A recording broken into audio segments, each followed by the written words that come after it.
next thing that we want to do. Alright, Lobries and Gentlegrams, in today's episode of Lobry in Gentleland, the belligerent, balding, bearded buffoon is delicately dodging drones, damaging the future decades of diss songs with defamation cases, currently clobbered by Kung Fu Kenny who perfectly appointed him, a champagne petition prom queen Poppy, and a sensitive, suing, spiraling, sexy red stunt double. I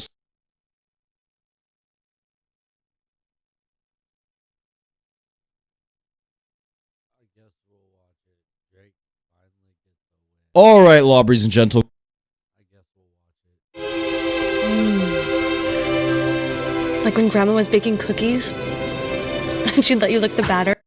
Alright, Lobries and Gentlegrams, in today's episode of Lobry in Gentleland, the belligerent, balding, bearded buffoon is delicately dodging drones, damaging the future decades of diss songs with defamation cases, currently clobbered by Kung Fu Kenny who perfectly appointed him, a champagne petition prom queen Poppy, and a sensitive, suing, spiraling, sexy red stunt double sad boy, courthouse Karen culturally cosplaying as a Canadian phony Montana, regretfully reminiscing on his rejection from Rihanna, making Mexican music with atrociously astonishing, awfully insulting accents, all the while acknowledging his heir Adonis postpartumly prompted by Pusha T profusely planting the plot of land for the gavel-guzzling Graham's Canadian casket so Kendrick could cook up a classic and bury the casket, but never the hatchet. And if these rhymes in my prime haven't gotten you to like and subscribe, then you might as well leave, because there will never be a better time. Now, a congratulations is in order for the OVHO Courthouse Karens, because after a long few days of concocting crazy conspiracies correlated to the crumbling sales of Drake's new Sexy Sleepy Songs album, the Canadian crybaby may have just caught his first W since way back in April of 2024 when the defamation detonator told Kendrick to drop,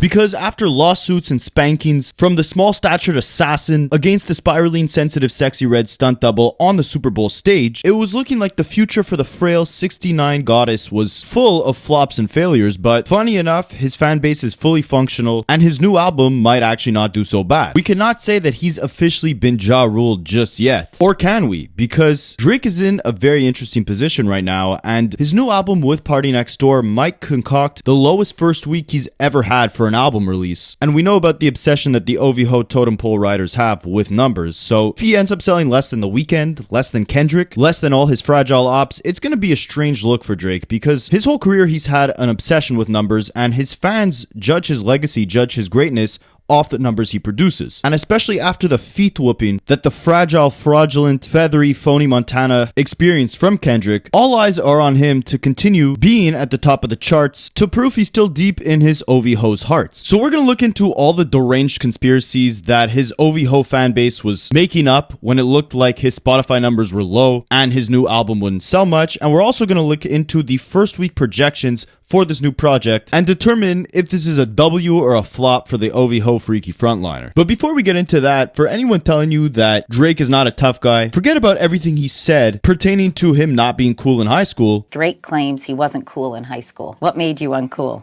I just always felt like an outsider. I went all Jewish school. Like I was raised in a Jewish household, I would say. This phony Montana watched his father have trouble at the Canadian border. Saw my dad get arrested by like a SWAT team at the border, you know, for trying to cross over. I've seen things that didn't make me happy. They were character building, and that's why I think people in the hood can still connect with what I'm saying, even though.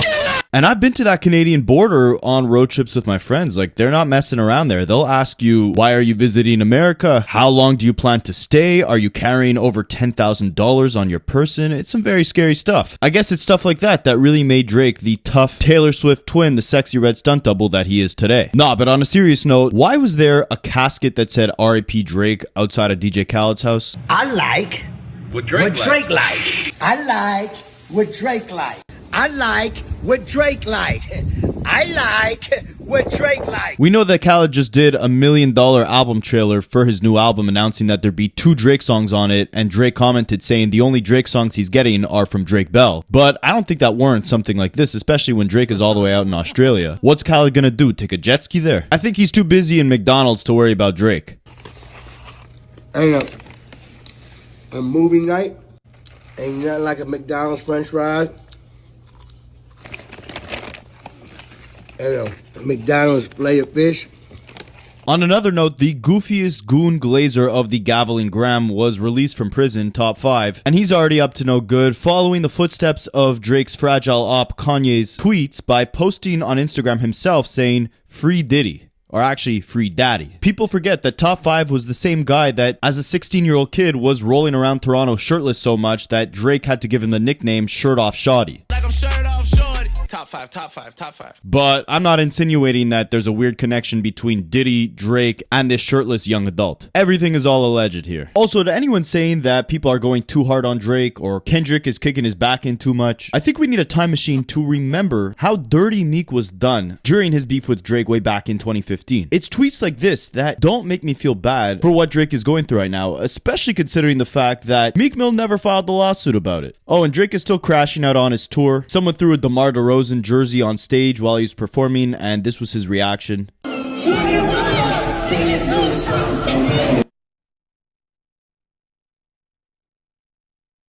But alright, we got some Canadian courthouse Karen clowning out of the way. I also want to give Drake a little bit of props in this video. We don't only Drake hate. Now listen, unless he drops that lawsuit, I can't actually stand up for anything he's been doing, but I find it interesting. Before the lawsuit, before the sexy sleepy songs, before the beef with Kendrick, it seemed like Drake was seriously considering retirement. This is what he had to say about it in 2022. I think I'm at the point now where I just want to I feel like maybe we talked about this the other day, but I feel like I'm kind of introducing the concept in my mind of a graceful exit.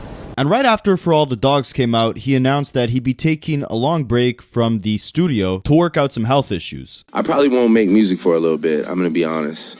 I got some other things I need to do for some other people that I made promises to, but I probably won't make music for a little bit. I'm gonna be real with you.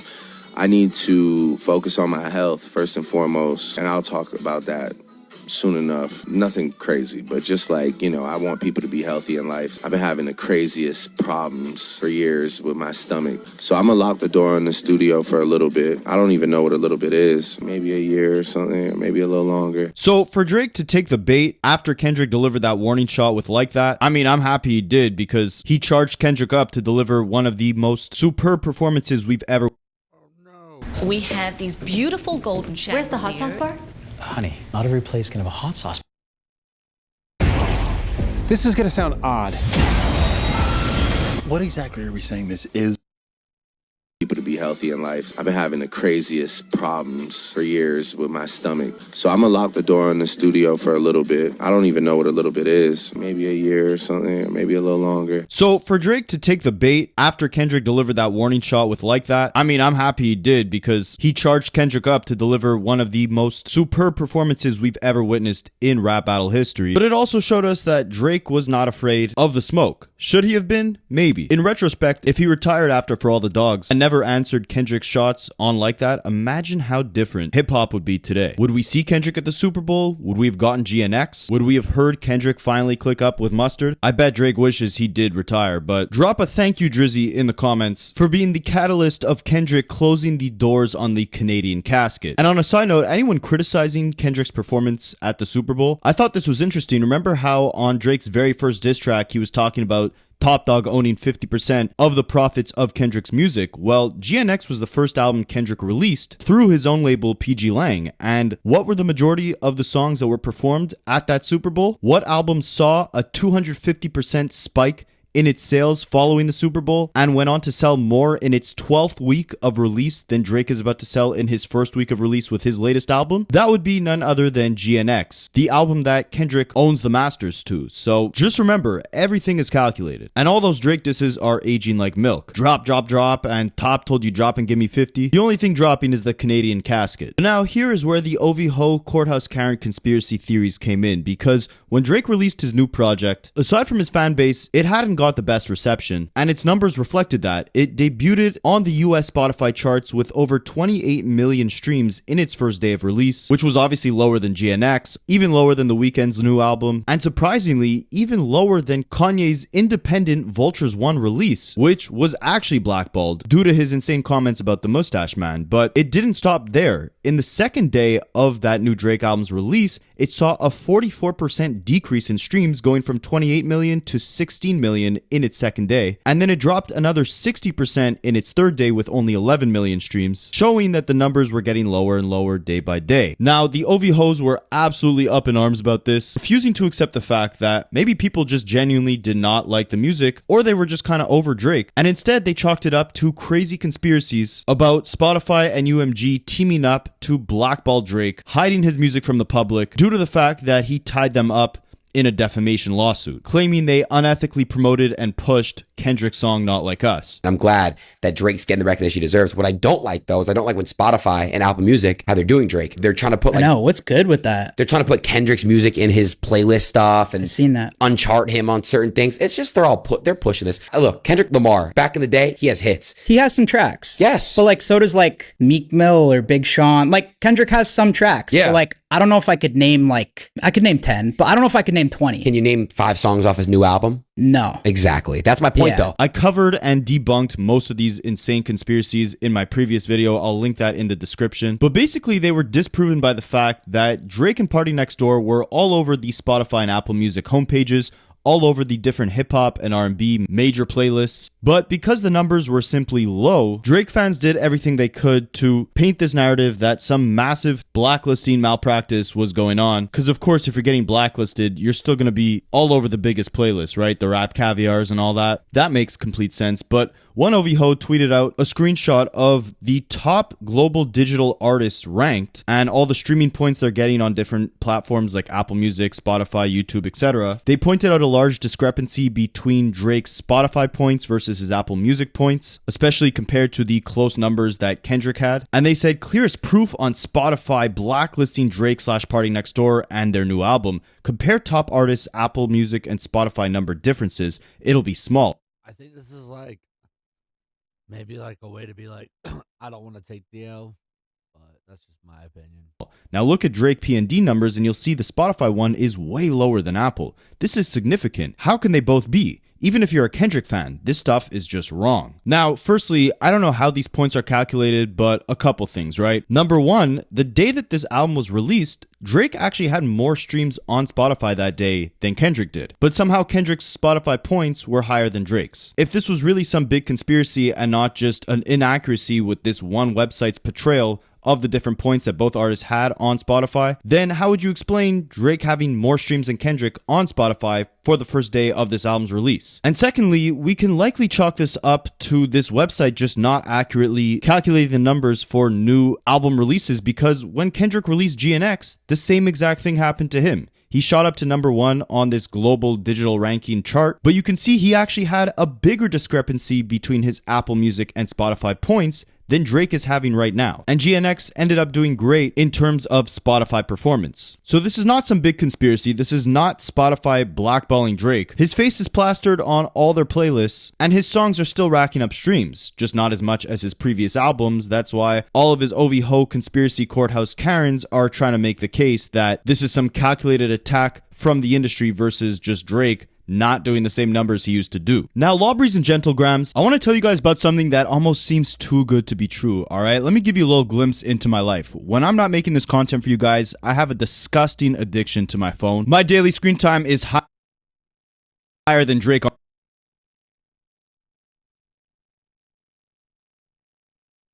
This is Noom GLP-1, and this is Angelia. Take a look at this. This is so neat. Trusted, powerful.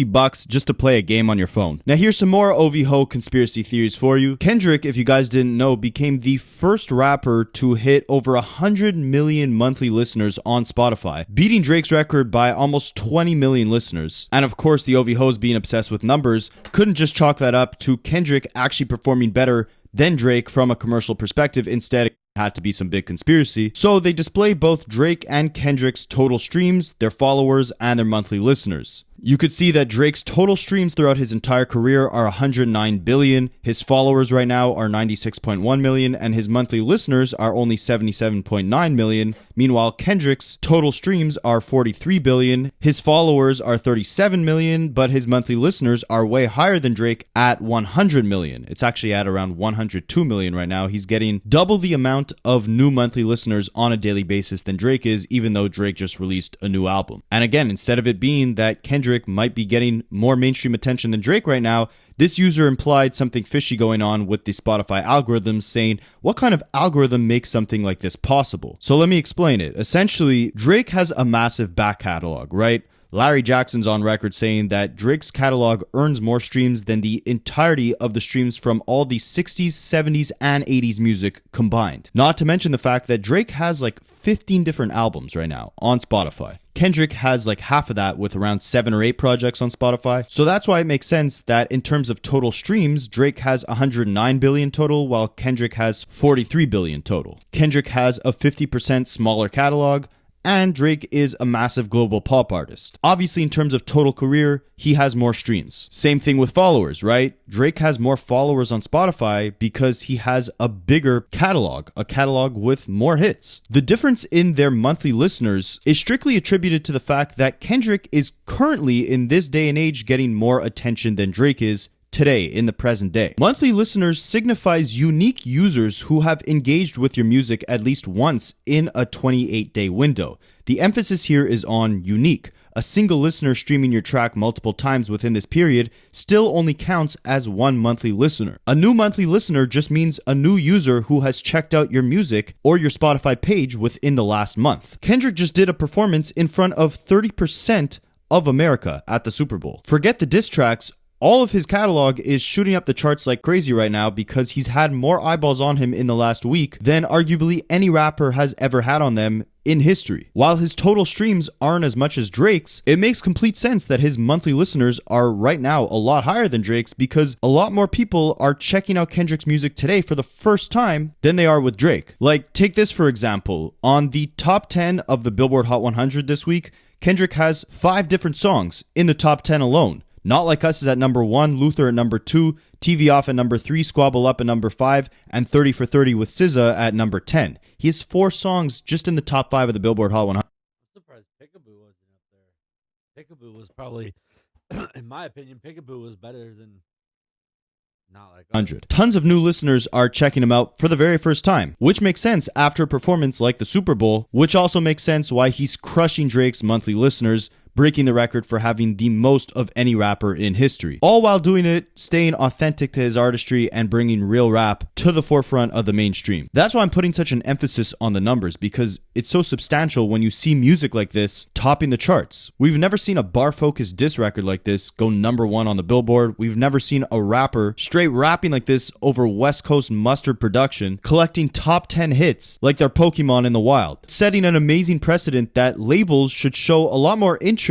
and investment into rappers, and emphasizes that people still care about lyricism, they still care about storytelling and artistry. When you put that at the forefront, performing songs like Man at the Garden or Euphoria on a stage like the Super Bowl, yeah, you might get some backlash, it might stir up some controversy, but at the end of the day, you're just bringing more eyeballs than ever before onto this type of music, which has been experiencing a massive slump in the mainstream and investment from the labels over the last few years. Kendrick told us he's not the savior, but he's really reviving mainstream hip-hop with everything he's been doing over the last year. It's ironic also, with him holding the number 1, 2, and 3 positions on the Billboard Hot 100, he becomes only the second rapper to ever do so in history, with the only other rapper doing this being Drake in 2021, charting What's Next at number 1, Wants and Needs at number 2, and Lemon Pepper Freestyle at number 3. Also, with Not Like Us going back to the number 1 spot on the Billboard charts in its 30th week, that song now earns the longest gap between weeks at the number 1 spot on the Hot 100 for a non-holiday song in this entire century. To put that in simpler terms, because of the way we consume music now with streaming, it makes it a lot easier for songs to shoot back up to number one long after they were released. That's why during the holidays, when everyone's listening to Christmas music, all the Christmas music now shoots back up to the top of the charts because everyone's streaming it, and streams is how we calculate chart positions. But aside from those holiday songs, we never usually see a song that had previously been at number one on the charts come back months or years later and go back to number one on the charts. Kendrick and Not Like Us is the first song to do this in this entire century. Oh, and then some more OVHO conspiracies. His fans were claiming that his name was removed from his album with Party Next Door, and you only saw it being an album by Party Next Door. And stuff like this is just a glitch in the system, right? Like, if you go look up that album right now, you'll see both Drake and Party Next Door's name. Stuff like this happens. It's not some sort of elaborate plan to eliminate Drake. Apple Music was literally tweeting out links to the album saying that it broke the record for biggest streaming day for an R&B album on their platform in history. I have Apple Music. Their faces were all over the platform for this whole week. There's no conspiracy going on. But they don't even know which platform to be more mad at, Spotify or Apple Music, because his numbers just haven't been great at both. Obviously, he mentioned Spotify in his defamation lawsuit against UMG, so that's the platform that the OVHOs chose to attack and make excuses for Drake flopping. But then you look at the Apple Music charts, and the only songs blocking Drake's new album from hitting the number one are Luther or Not Like Us. So it's like, which platform can you be mad at? And what's crazy is if you look at total number of streams for both Drake and Kendrick in 2025, there's a difference of only about 700,000 streams total. Both of them racking up about 250 million streams so far this year. And what's funny is Drake has been the highest selling rapper for the last 10 years. If Kendrick continues on this pace, especially if he drops a second album, which he's been hinting at, he very well might break Drake's 10-year record of being the most consumed rapper every single year, and again, just marking that massive shift that we're seeing within the direction of hip-hop. But yeah, this has been a rough week for the OVHOs, with them threatening lawsuits just like their commander-in-chief every day, threatening new Twitter users with lawsuits. Even this parody account, Daily Noid, which I actually got tricked by because they had posted a fake screenshot of Party Next Door's Instagram and claimed that he said that, you know, his new album with Drake is something to have sex to and not to analyze. He never said that. This is a troll account. So they also tweeted out saying, Drake is reportedly upset about Kendrick being the first rapper to reach 100 million listeners on Spotify. And an OVHO tweeted out, you can delete this, but still sending it to his legal team. Have the day you deserve. It's a sad day when you think about the fact that Drake has made suing cool and acceptable to his fans. But again, Kendrick's monthly listeners just keep rising even with Drake's new album on the charts, as he's collecting about 1.3 million new monthly listeners per day, while Drake is only getting about 40% of that with 500k new monthly listeners per day. And they're all saying, oh, Kendrick's only breaking records on Spotify, not Apple Music. Well, take a look at this. Kendrick Lamar has been the only artist to spend 4 months at number one on the US Apple Music chart in 2024. Not Like Us became the longest running song at number one on US Apple Music this decade with 97 days at number one. It was also the longest running song at number one on the global Apple Music chart this decade with 87 days. It was number one in 55 countries. GNX occupied the entire top 12 of the US Apple Music when it first released. Unlike Drake's new album, it was number one in 112 countries, the second longest running rap album at number one on worldwide Apple Music albums chart with 40 days, and the fourth longest running rap album at number one on US Apple Music with 33 days. So, OVHOs, who are you going to sue, Spotify or Apple Music? Because Kendrick is breaking records on both platforms. Even in its 12th week of release, GNX is still getting more daily streams than Drake's new album just 4 days after it came out, with GNX getting 25.1 million streams per day, and Some Sexy Sleepy Songs only getting 24.8 million streams per day. On a side note, it'd be crazy if GNX in its 12th week outsold Drake's new album in its first week, but that likely won't happen. We'll touch on that shortly. But some more poetic justice, no pun intended. Kendrick's Super Bowl halftime performance has more views on YouTube than the song that started it all, the song where Drake and J. Cole proclaimed that their link-up was as big as the Super Bowl. Kendrick's Super Bowl halftime performance now has more views on YouTube than Drake and J. Cole's first-person shooter music video on YouTube, and that was released over a year ago. And of course, the OVHOs are also mad at Apple Music for promoting the Super Bowl halftime performance, even though it was an Apple Music Super Bowl halftime performance. They did the same thing for for Usher, all the other Super Bowl halftime shows that they hosted. Not everything is some grand conspiracy, OV hoes, but after a long 4 days of fighting, threatening lawsuits, raging at all these streaming platforms over Twitter, the OV hoes can finally rest peacefully because the first week album numbers, or predictions I should say, came in for Drake and Party Next Door, and they're actually not predicted to have such a bad first week. They're projected to sell 250,000 units in the first week, with 28,000 of those coming from physical sales, so anything from buying it on iTunes to buying the CD or buying the vinyl, and around 222,000 of those coming from streams on Spotify and Apple Music, the same places that they claimed were conspiring against Drake. So clap it up, OV-Hos. All your whining on Twitter finally paid off. This is a W, in my opinion. This is a W. I was wrong because in a video from a couple days ago,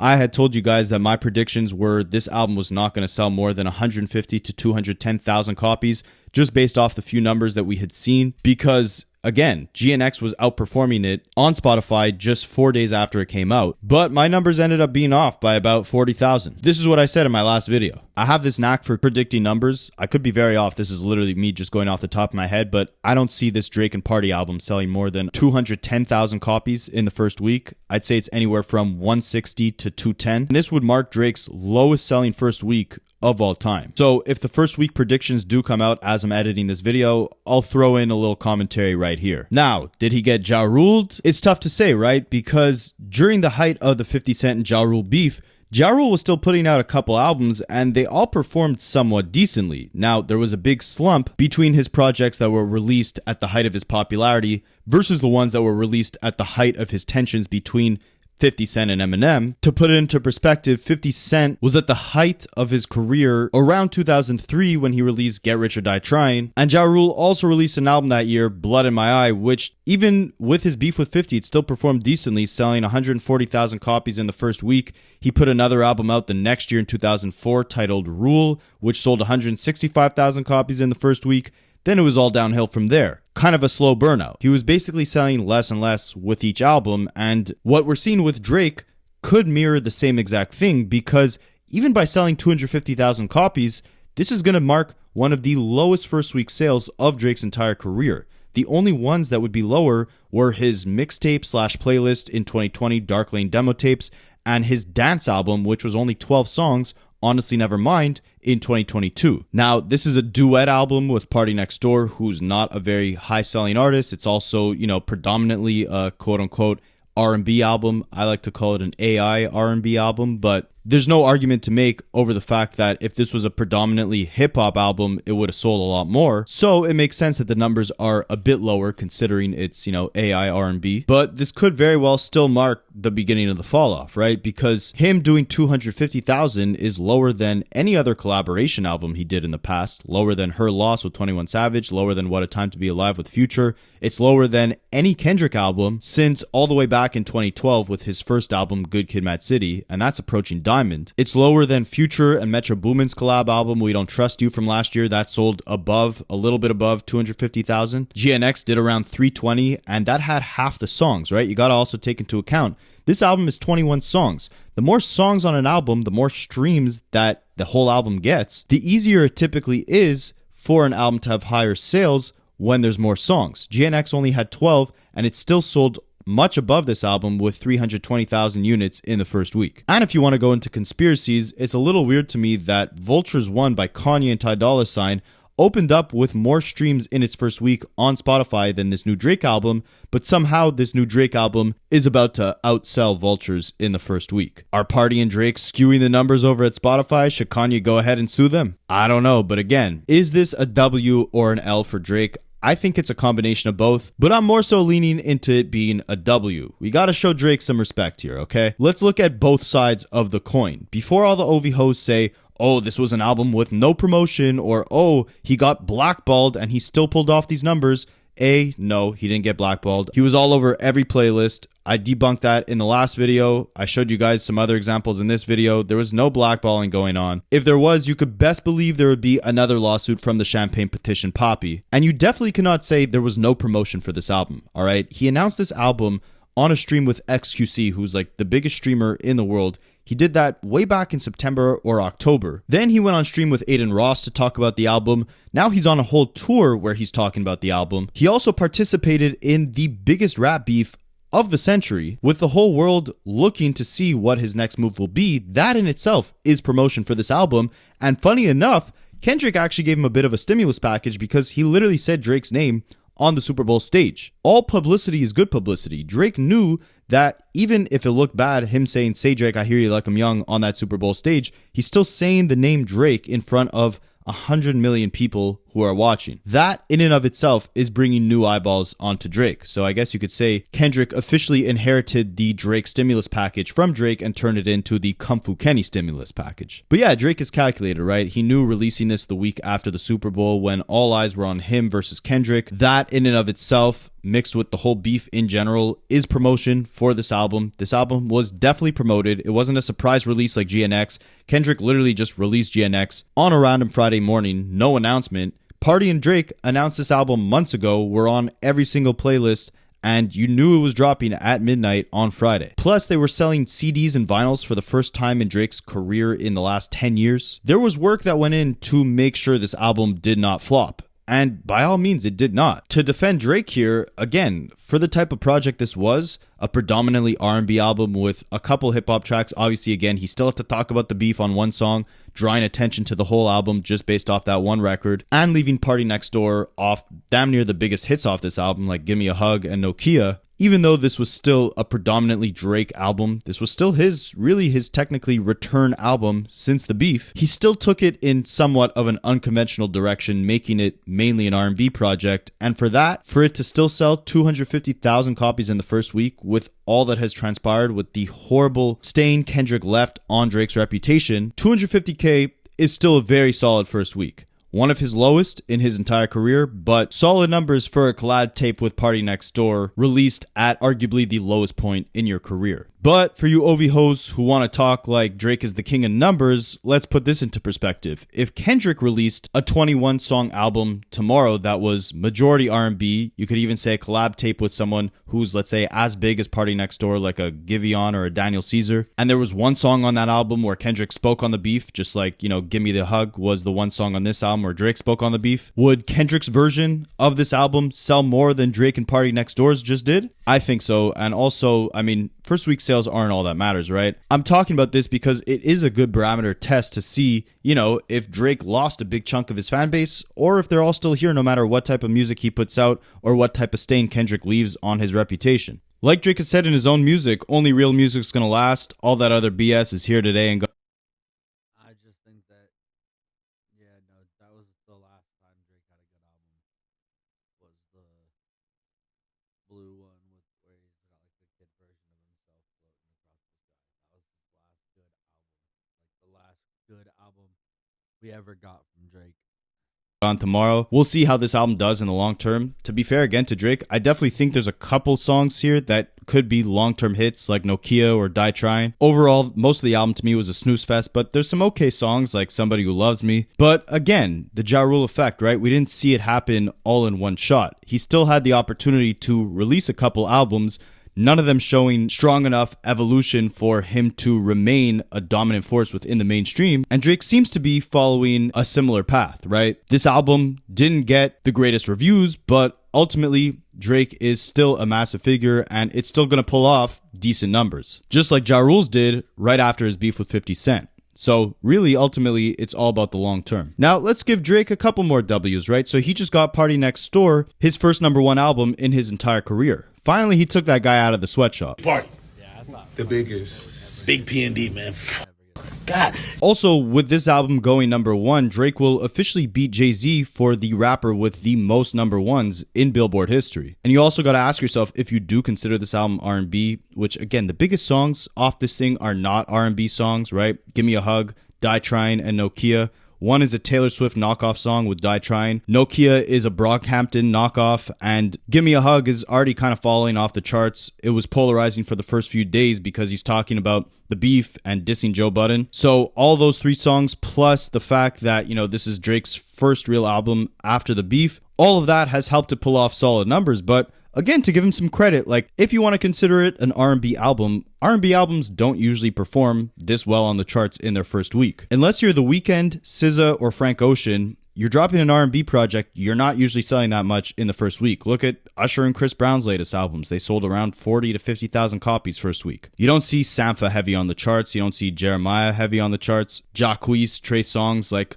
I think it's thanks to Drake, honestly, that R&B has really unfortunately taken a backseat within the mainstream, because Drake kind of made it the standard to, merge hip-hop and R&B together. So that's kind of what we expect, which in turn has kind of fizzled out, traditional R&B from the mainstream. Plus, all the biggest R&B acts today are kind of like pop alternative R&B hybrids, right? The Weeknd, Frank Ocean, again, SZA. You can't really put them in a box of just like strictly R&B. And ultimately, I wonder, right? Because after Thank Me Later came out, Drake was kind of in this weird spot because that album wasn't received the way he wanted it to be.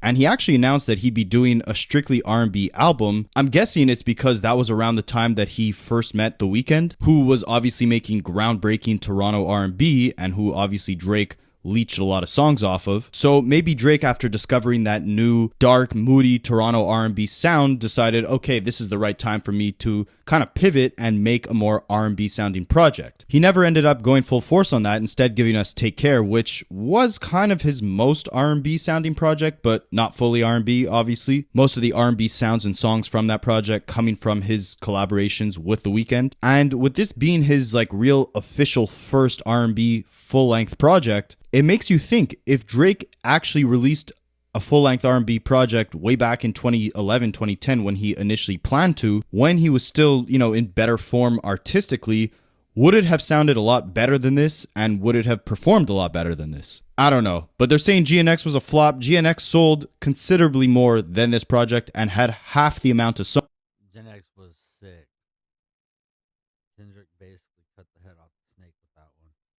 Songs, making it a lot harder to sell a lot more than this project. There's no denying Kendrick is still number one when it comes to commercial dominance right now in 2025. The numbers speak for themselves. Oh, and of course, Academics was having a field day about this, celebrating arguably the first W Drake has taken since the beef started in the most obnoxious way possible, tweeting out, "Don't worry, I'm gonna try to talk some sense into Drake as well for his next solo album. Since y'all care about sales now, I'll convince him to sell shirts, vinyls, and every other bundle like other rappers do to get their fake numbers." Yeah, well, Academics, buddy, just in case too many Big Macs have entered your brain and you fail to realize the fact that this is the first album Drake actually did sell vinyls and CDs for, let me put you on game to the numbers. His vinyl and CD sales were terrible. He's only selling 22,000 actual physical sales for this week. All the sales came from his streams. Maybe there's a reason he's not selling vinyls and t-shirts like Travis Scott or Kendrick, because most people consider that a cheat code, right? Like, for example,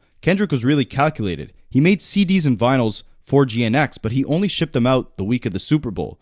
That way, after the Super Bowl performance, GNX shot back up to number one on the charts, and around 150,000 copies from that week of sales came from vinyls and CDs. 150,000. Think about that. Drake only did 22,000 with CDs and vinyls. Kendrick did 150,000, and that was 12 weeks after the album was released. Sorry, it was 100,000 that came from the vinyls and CDs for Kendrick's sales, and Academics tried to spin this as, some sort of L, saying, by the way, Kendrick's 250,000 GNX numbers this week, which, side note, again, Drake in his first week with this album is projected to sell 250,000. Kendrick in his 12th week after the Super Bowl sold 250,000 with GNX. But Academics said those 250,000 numbers this week were 100,000 vinyls that were pre-bought since the album dropped, but only counted this week because they were shipped, and the rest was Super Bowl inflation. But nobody cares because it's all about the finesse. Drake needs to start finessing. Again, Drake did the vinyls. He did the CDs. For the first time